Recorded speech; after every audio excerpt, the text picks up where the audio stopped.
And good morning to you, Lagos, Nigeria, and world. It is gone past 6:30. It is time for Business Express here on Smooth Breakfast. I'm Sope Martins, and I'm joined by Rotus as usual for the next 15 minutes. Good morning, Rotus. Good morning, Sope. Good morning to all our viewers, listeners, our special guests from Stanbic, everybody out there. Yes. Now, as you know, Business Express on Thursdays is brought to you by Stanbic IBTC. And today's guest is an equities trader over with Stanbic IBTC Stockbrokers, Peter Abbey. Good morning. How are you? Good morning, Sope. Good morning, Rotus. Good morning, everybody. Thanks for having me. Thank you for joining us on today's show. I'm looking forward to our discussion. And I'm sure you are too. So if you have any questions, if you have any comments, if you've got any right asides, which I love from all of you, you can just leave your comments up on the YouTube live stream because we're streaming up on youtube.com/smooth981FM Lagos. And you can also send WhatsApp messages into 0809 444 0981. We are also taking your tweets. We are at smooth981FM. Just tag us in your tweets and use the hashtag BusinessExpress981. You can find this show on all the platforms using that hashtag BusinessExpress981. All right, let's get into it, gentlemen. Yeah, so look, we're actually focusing on education. We'll get to the stock markets in a second. The 3-day run ended yesterday on the market. So, that's Peter's bread and butter. We'll get to that. I really just wanted to pick his brain on some things going on in education. Michigan, in the United States, the state of Michigan just passed a law mandating that personal finance be taught in the US high schools, which is the equivalent of our secondary schools here. I think they're the 13th or 14th states to pass this. So they are mandating that there must be a personal finance curriculum in US secondary schools. We have a personal finance show on Smooth FM on Wednesdays at 5. That's that show. Peter, what in fact, let me even throw in Kenya. Kenya, I think in April, passed a mandate that all schools must teach coding. So, Peter, what do you make of it? What do you make of what's going on in America? What do you make of what's going on in Kenya with respect to mandating these things in curriculums? All right, thank you. If we look at what the World Economic Forum put out as the future jobs, we will notice that analytics and IT is one of the top jobs which everybody has to be mindful of. And also looking at the finance part of it, we kind of look at, everything runs on finance. And we are in this time and season, everybody needs to know about it.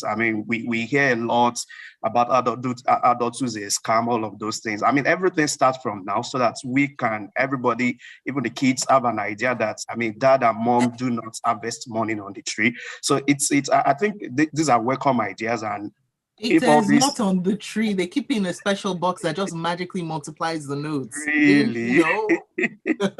To be frank, I have kids and I know what it is that, just a tap of the finger, give me this, give me that. And you kind of let them know that these things are realities of life. You kind of go to your piggy bank and bring it, and she'll be like, oh, why are you asking me this kind of a question? So go and bring my piggy bank. So all these are things that we need to let them know that these are realities of life. And I think Stanbic is at the forefront of this. Live for the fact that I work with Stanbic, I know what we are doing. So many of our subsidiaries, asset management, pension side of it. Letting kids know. I know that was a program we held October 1 for most of our clients that have accounts with us, Chess for the children, and also the asset manager, the trustee. Children are gathered together to let them know that personal finances is something that they need to be mindful of. So, these are welcome idea. IT, coding, personal finance, all the kids need to know this. And I think it's a good way to go. And Nigeria, I believe, will always catch up.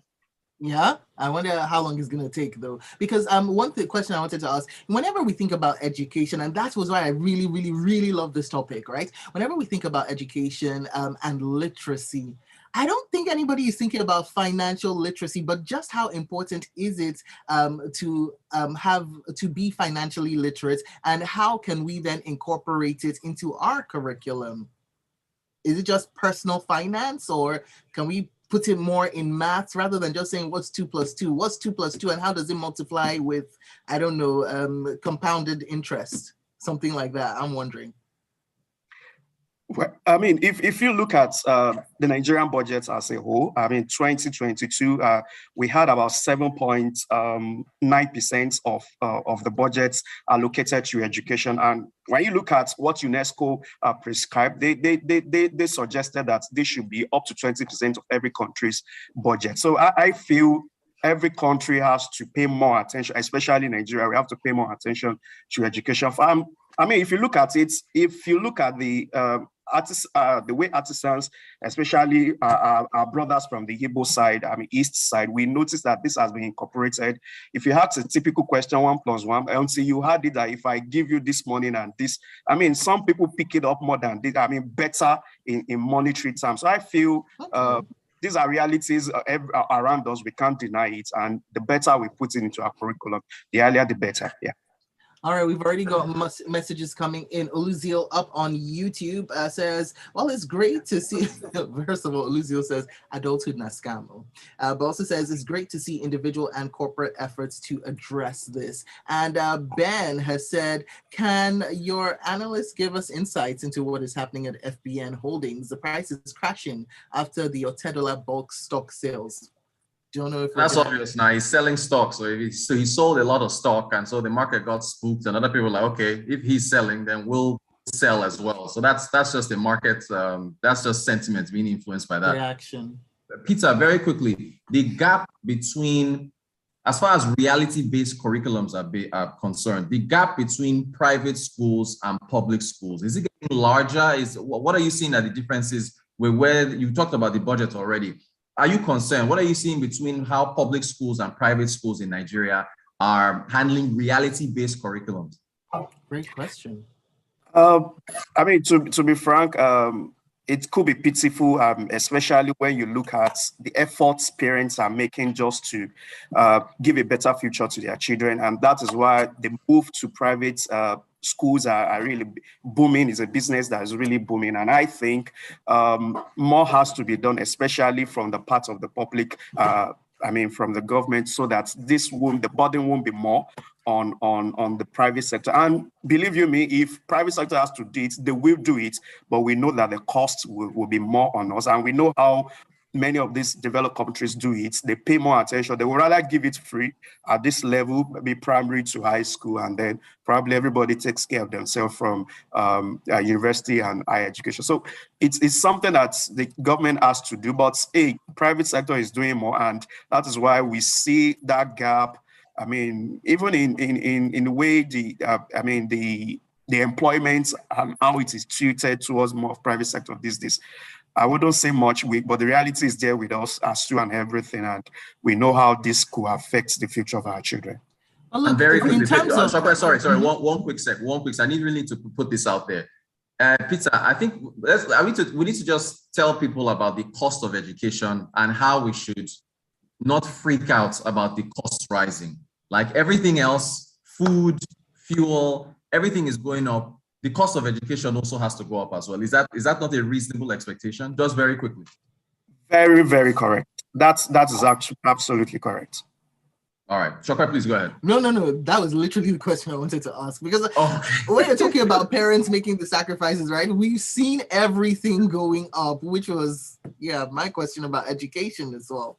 All right, now, let's talk about the government and education. Peter, you already talked about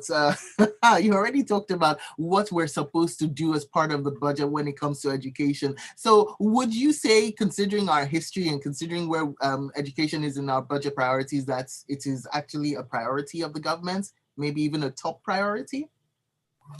I think it's not. You already gave the answer, actually. So I think we can move from here.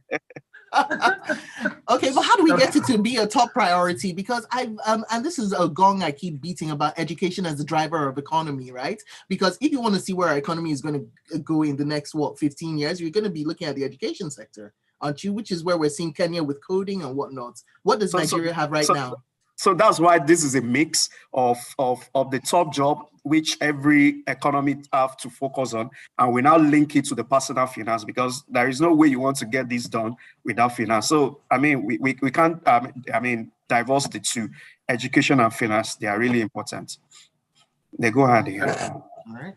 Excellent. All right. stock markets. I don't know if you want to talk about the FBN price fall, but Rotus, messages. All right. Because I just want to read this message from Benga Akamu, who says, I am an advocate for financial literacy for everyone. But today it's so difficult to save because inflation is chopping all the money. Good point. Good point. Thank you for that. And thanks to everybody that's been sending messages. The bull run on the markets ended yesterday. Is it profit taking? What do you make of it? Now we're going to stock market now for our listeners.